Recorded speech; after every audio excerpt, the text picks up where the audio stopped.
दोस्तों अस्सलामुअलैकुम। आ चेक कर लो जी मैसी 240 2000 मॉडल रिंग स्लीप इहदे ट्रैक्टर दे होए आ, बाकी ये जेनवन है। ते ट्रैक्टर की परफॉर्मेंस देख लो जी, लेदर होई है जमीन ते 9 फाले हाल आ।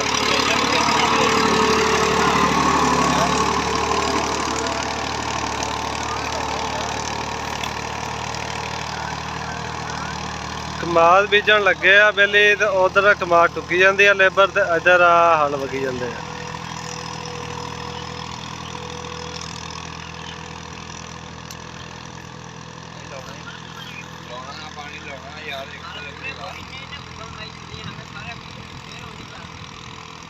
चेक कर लो जी ट्रैक्टर की परफॉर्मेंस माशाल्लाह जबरदस्त बेली वाह रहा, हाल थले ठोक के फुल ते ट्रैक्टर स्लिप भी माड़ी माड़ी दे रहा।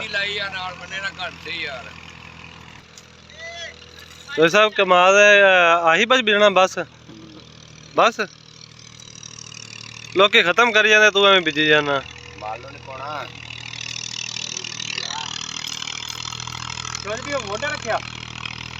ना के मोटा रखा ना किला हो जाएगा फिर। आ रहा जी ट्रैक्टर वेख लो थोड़े सामने, इसकी परफॉर्मेंस माड़ा माड़ा धुआं मारदा पिया काला, बिल ने फुल लीवर डाउन किया।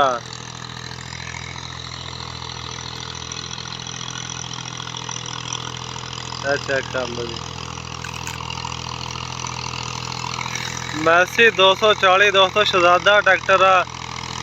वो कहती मेनटेनेंस वगैरह घट निकलती, टुट पाज बंदे को टेंशन नहीं, बंदा वाहन गया मरबे तो मगर फोन आएगा कि भाई आ जाओ थोड़ी दी आ शाह खराब हुई पी दा हुई पी। आ चेक कर लो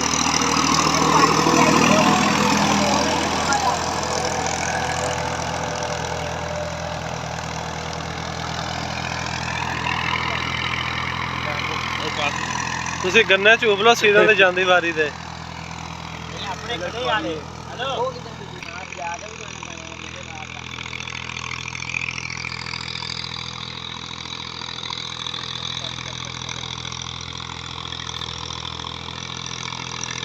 मैसी मैसी आ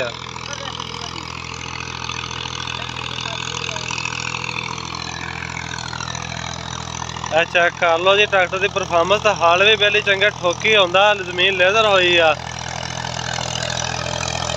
इस करके ट्रैक्टर थोड़ा लोड लै रहा।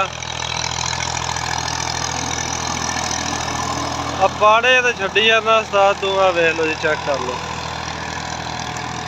तो कमेंट दे चढ़ते पंजाब वाले अपनी राय का आधार जरूर करया करो कि साढ़े ट्रैक्टर थानू किवें दे लगदे।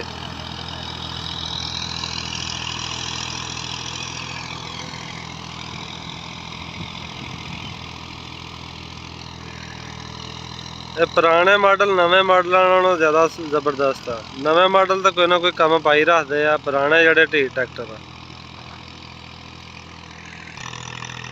आ गया जी ट्रैक्टर फिर घूम के। तो स्लिप भी थोड़ी थोड़ी मारदा क्योंकि बिल ने लीवर फुल डाउन किया तो ट्रैक्टर खिंची आंदा शायद। एक साह है ट्रैक्टर चल रहा, चेक कर लो आवाज़ चेक करो कितनी प्यारी है। तो ये नाल ही सानू दो इजाज़त, दुआवां च याद रखियो। अल्लाह हाफिज़। तो कमेंट दे विच अपनी राय का आधार दोस्तों जरूर करना।